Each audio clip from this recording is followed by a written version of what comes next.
welcome or welcome back to my channel.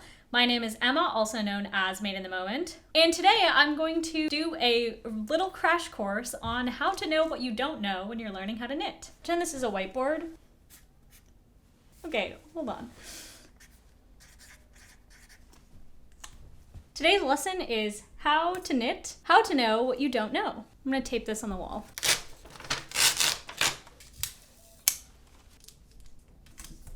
Okay, so you want to learn how to knit, but you don't know where to start.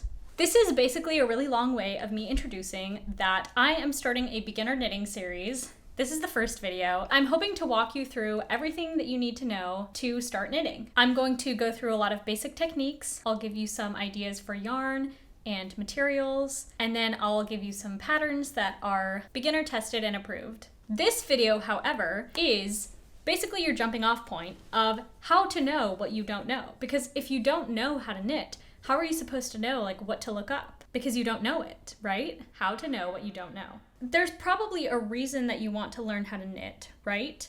You were scrolling on Instagram one day, and then all of a sudden on your Explore page is this really cool top or sweater or shawl, and you think to yourself, wow, that's cool, I want to buy it. And then you find out how much time goes into knitting something, and that if you were to pay the designer for that item, it would cost you $600. And so you're like, well, okay, it can't be that hard, I'll just learn how to knit.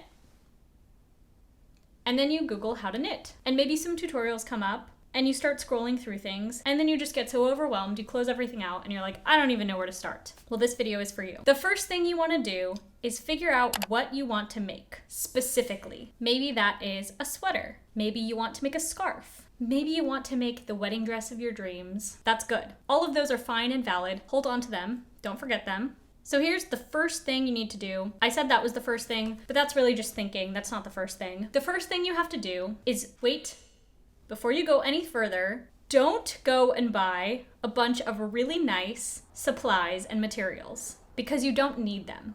Literally all you need is one pair of needles and then one ball of yarn. And before you even go to a craft store, I recommend, if you know anyone that knits or crochets, whether that is a friend, a roommate, a grandmother, an aunt, an uncle, an enemy, an ex-lover, message them, if you're on good terms, of course, and just ask if they have any extra yarn lying around and or a pair of needles. Because I have more yarn than I can ever use in my entire life. It's just kind of a thing that happens. You accumulate things. Even if you're going out of your way to not buy new yarn, you start a project and you're like, oh, I'm gonna work through my stash. This is so great. And then you run out of yarn and you have to buy more. And then you have extra yarn left over from this project that was supposed to help you get through your yarn stash. That's not the point.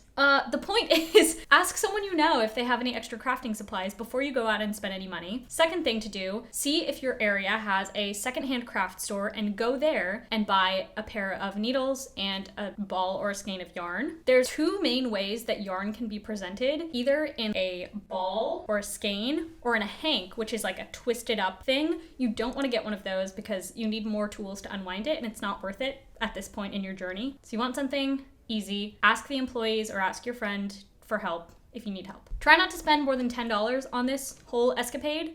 You don't need a whole set of needles. You just need one pair of needles. I would recommend 5 to 7 millimeter needles, and I would recommend starting out with straight needles, which are these. And then eventually you will move on to circular needles, which are basically like straight needles, but they have this cord in the middle, so you can knit in a circle. That's why they're called circular needles. So the first level is one pair of needles, one ball of yarn. Next step, once you've actually learned how to knit, get yourself a pair of circular needles and a tape measure if you don't have one, and maybe a second ball of yarn. Okay, so remember earlier when I asked you to think about why you want to start knitting, what thing or things you want to start knitting. So you're going to take that and then you're going to backtrack and try and find the simplest version of that you can. So if you want to learn how to knit sweaters, look up beginner friendly sweater, knit sweater tutorial or something like that. I'm also going to make a video on patterns that my followers recommended as beginner friendly. I'm going to make a whole video on that, but I know that other people have made videos like that, so you can just Google that until I come out with mine and then watch mine. So basically backtrack from where you want to get to. The very first thing you're going to knit though, regardless of any other thing you want to knit, is not a sweater, it's not a dress, it's a square. You have to start by knitting a square because that's the best way you'll practice your stitches. And you will up, but it's just a practice square. And then you get to keep it and put it in your journal or pin it to your wall and go, wow, look how far I've come. That's what I first made, and now everything I make looks better. So you're gonna start by knitting a square. You're gonna practice your knit and your purl stitches. Those are the two main stitches you need to know. I will have a tutorial coming very soon on how to knit, how to purl, how to make yourself a couple little squares with these two stitches. Another thing that is invaluable in your journey as a knitter is your ability and willingness to literally Google every question you have. Start a playlist on YouTube and just start adding videos that you think are interesting in there. Or if you find a video you like for a topic or a technique, then save it so you can find it later. I still, multiple times a week, forget how to do a technique and then I have to look it up on YouTube and have the video saved and I can just go back to it and watch it again. And usually YouTube saves like exactly where I was watching in the video, and usually that's where I have to watch again, so that's great. But just look things up. How are you gonna find out what to look up is the next question. So once you've figured out what kinds of things you want to learn how to make, like sweaters, just Google beginner knit sweater pattern and find a free pattern on a blog or something. And you're not going to follow the pattern yet. You're just going to scroll until you get to the part that says abbreviations, or some patterns have like a technique section.